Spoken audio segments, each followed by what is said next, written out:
जय माता दी दोस्तों। वर्ल्ड बेस्ट मैजिक में आपका हार्दिक स्वागत है। कैसे हैं आप सब? ये बताने के लिए कमेंट बॉक्स में जय माता दी जरूर लिखें।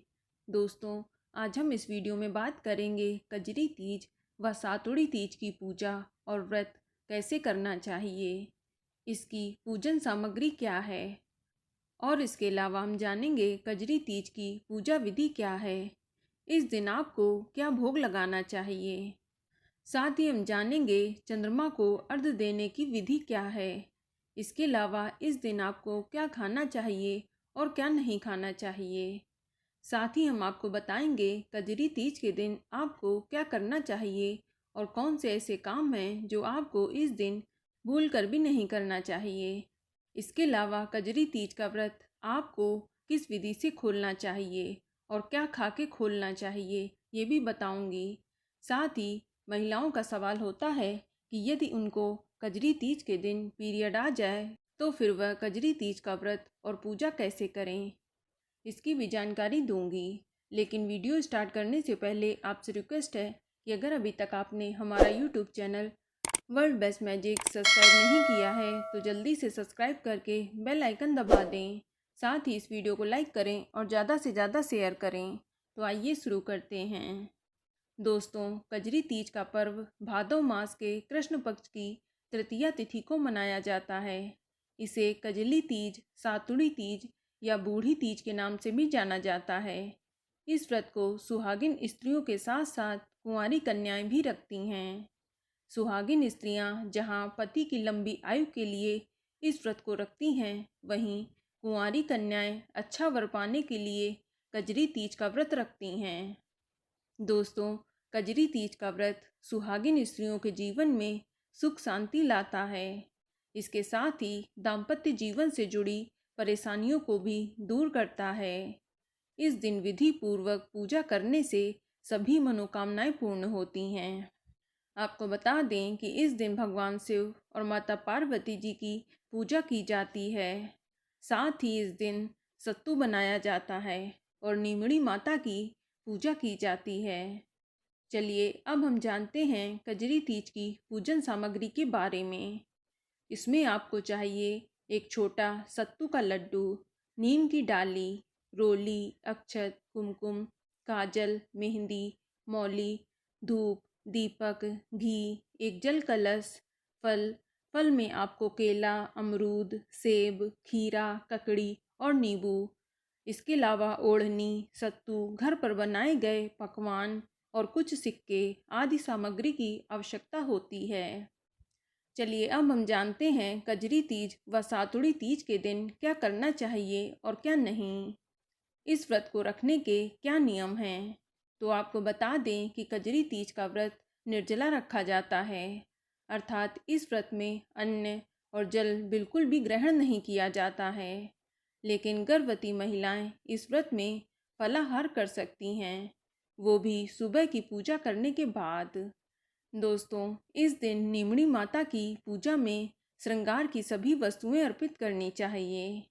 आपको बता दें कि कजरी तीज के व्रत में करवा चौथ की तरह ही चंद्रमा को अर्घ्य दिया जाता है और उसी के बाद ही व्रत खोला जाता है।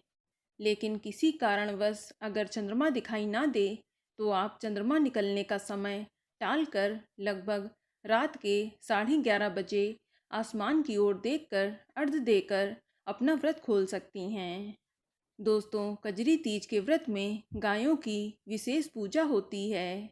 इस दिन गाय को आटे की 7 लोइयों पर घी और गुड़ रखकर खिलाया जाता है। आपको बता दें कि इस दिन सास को बायना देकर उनके पैर छूकर उनका आशीर्वाद जरूर लें। इसके अलावा सास या किसी विवाहित महिला को श्रृंगार की चीज़ें उपहार स्वरूप दें, यानी दान दें। दोस्तों, हो सके तो कजरी तीज के दिन पति के हाथों से ही पानी पीकर व्रत खोलना चाहिए। दोस्तों, तीज व्रत के एक दिन पहले महिलाओं को सिर धोकर हाथों व पैरों में मेहंदी लगानी चाहिए और पूजा के समय अच्छे से 16 श्रृंगार करके सुंदर और स्वच्छ वस्त्र धारण करने चाहिए। महिलाएं ध्यान रखें कि इस दिन लाल, पीली या हरे रंग की साड़ी पहनें और अपने पैरों में आलता या महावर जरूर लगा लें। एक और ज़रूरी बात बताना चाहूँगी कि कजरी तीज व्रत में भी करवा चौथ की तरह सरगी की जाती है। आप सुबह सूर्य उदय होने से पहले उठकर धमोली करें। इसमें सुबह मिठाई, फल आदि का नाश्ता किया जाता है। ध्यान रखें कि इसमें आप प्याज लहसुन का सेवन ना करें। दोस्तों, इस दिन घर में मांस मदिरा का सेवन नहीं होना चाहिए और व्रत रखने वाली महिला को इस दिन क्रोध नहीं करना चाहिए। किसी की बुराई या चुगली ना करें, ना ही किसी का अपमान करें, झूठ ना बोलें। इसके अलावा इस दिन किसी सुहागिन महिला का अपमान भी ना करें। इस दिन घर में लड़ाई झगड़ा क्लेश आदि भी ना करें और इस दिन अपने पति को किसी भी प्रकार का दुख ना दें, उनसे झगड़ा ना करें, उनका सम्मान करें, क्योंकि ये व्रत पति के लिए ही किया जाता है। दोस्तों, कजरी तीज के दिन घर में जौ, गेहूँ, चने, चावल और सत्तू में घी और मेवा मिलाकर तरह तरह के पकवान बनाए जाते हैं और इन्हीं का भोग भी लगाया जाता है। आपको बता दें कि सातुड़ी तीज पर 1.25 किलो या 1.25 पाव के सत्तू तैयार करने चाहिए। बस ध्यान रखें कि सत्तू अच्छी तिथि या वार को देखकर बनाने चाहिए। आप मंगलवार या शनिवार को सत्तू ना बनाएं। आप कजरी तीज वाले दिन भी सत्तू बना सकती हैं। सत्तू को पिंड के रूप में तैयार किया जाता है। फिर उस पर सूखे मेवे, इलायची और चांदी का वर्क लगाकर सुंदर सा तैयार किया जाता है और पूजा के लिए एक छोटा सा लड्डू भी बनाया जाता है और कलपने के लिए 1.25 पाव या मोटा लड्डू बनाना चाहिए। इसके अलावा एक लड्डू पति के हाथ में झिलाने के लिए बनाना चाहिए। वहीं जो कुंवारी लड़कियां हैं उन्हें अपने भाई के हाथ से लड्डू झिलाना चाहिए। दोस्तों, इस दिन मिट्टी से बनाए गए शिव पार्वती की पूजा करनी चाहिए। इसके साथ ही मिट्टी व गोबर से दीवार के सहारे एक छोटा सा तालाब के जैसी आकृति बनाई जाती है और घी और गुड़ से पाल बांधा जाता है और उसके पास नीम की टहनी को रोपा जाता है। फिर जो तालाब बनाया है उसमें कच्चा दूध और जल डाला जाता है और किनारे पर एक दीपक जलाकर रखा जाता है। इसके अलावा थाली में नींबू, ककड़ी, केला, सेब, रोली, मौली, मेहंदी, काजल, अक्षत आदि रख लें और एक छोटे से लोटे में कच्चा दूध भी ले लें। आपको बता दें कि कजरी तीज के दिन नीमड़ी माता की पूजा शाम को की जाती है। सुबह भी आप नहा धोकर शिव पार्वती की पूजा करके व्रत का संकल्प जरूर लें। फिर शाम को दोबारा स्नान करके 16 श्रृंगार करके अच्छे से तैयार हों, फिर पूजा करें। सबसे पहले नीमड़ी माता को जल के छींटे दें, रोली के छींटे दें व चावल चढ़ाएं। फिर नीमड़ी माता के पीछे दीवार पर मेहंदी, रोली व काजल की 13 बिंदियां अपनी उंगलियों से लगाएं। ध्यान रखें कि मेहंदी और रोली की बिंदी अनामिका उंगली से लगानी चाहिए और काजल की बिंदी तर्जनी उंगली से लगानी चाहिए। इसके बाद नीमड़ी माता को मौली चढ़ाएं, मेहंदी, काजल और वस्त्र में ओढ़नी चढ़ाएं। इसके बाद दीवार पर लगाई गई बिंदियों पर भी मेहंदी की सहायता से लच्छा चिपका दें। फिर नीमड़ी माता को फल, सत्तू या जो भी आपने घर में पकवान बनाए हैं उसका भोग लगाएं और दक्षिणा चढ़ाएं और पूजा के कलश पर रोली की टिक्की दें और लच्छा बांधें। इसके बाद किनारे पर रखे दीपक के प्रकाश में नींबू, ककड़ी, नीम की डाली, सत्तू, ओढ़नी, साड़ी का पल्लू, गहने, दीपक की लौ आदि वस्तुओं का प्रतिबिंब देखते हैं और दिखाई देने पर इस प्रकार बोलना चाहिए, तलाई में नींबू दिखे, दिखे जैसा ही टूटे। इसी तरह बाकी वस्तुओं के लिए एक एक करके बोलना चाहिए। फिर आप कजरी तीज, सातुड़ी तीज व नीमड़ी माता की कथा सुने। इसके बाद नीमड़ी माता की आरती करें और रात को चंद्रमा निकलने पर चांद को अर्घ्य दिया जाता है।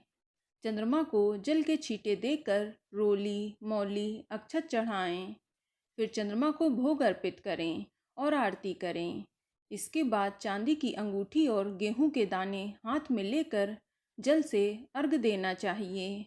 अर्घ देते समय थोड़ा थोड़ा जल चांद की ओर गिराते हैं और 4 बार एक ही जगह खड़े होकर परिक्रमा करते हुए घूमते हैं और अर्घ देते समय बोलते हैं, सोने की सांगली मोतियों का हार, चांद ने अर्घ देता जीवो वीर भरतार। इसके बाद सत्तू के पिंड पर टीका करें व पति, भाई, पुत्र के तिलक करें। फिर पिंड को पति या पुत्र से चांदी के सिक्के की मदद से बड़ा करवाएं, यानी पिंड पसवाएं। इसे ही पिंड पासना कहा जाता है।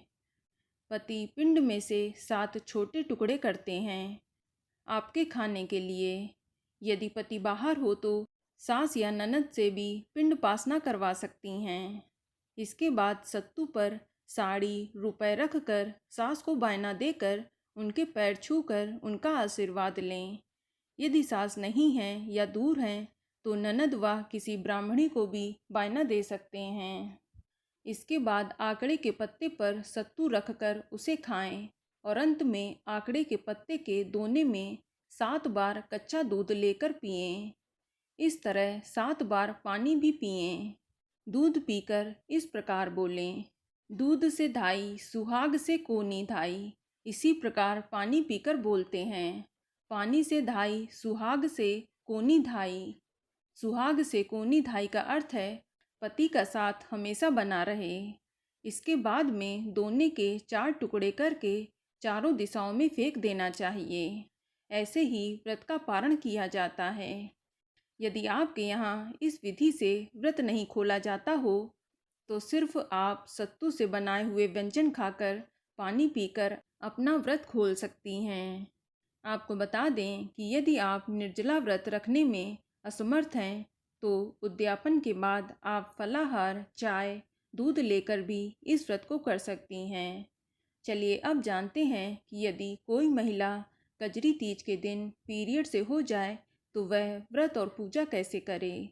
तो आपको बता दें कि पीरियड आने पर भी आपको ये व्रत रखना चाहिए, लेकिन अपनी पूजा किसी और से करवानी चाहिए।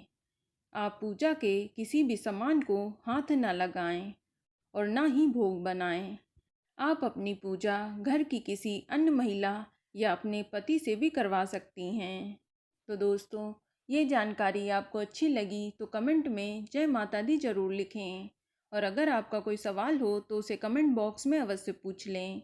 और इस वीडियो को लाइक करें, शेयर करें और साथ ही साथ चैनल को सब्सक्राइब करें। धन्यवाद।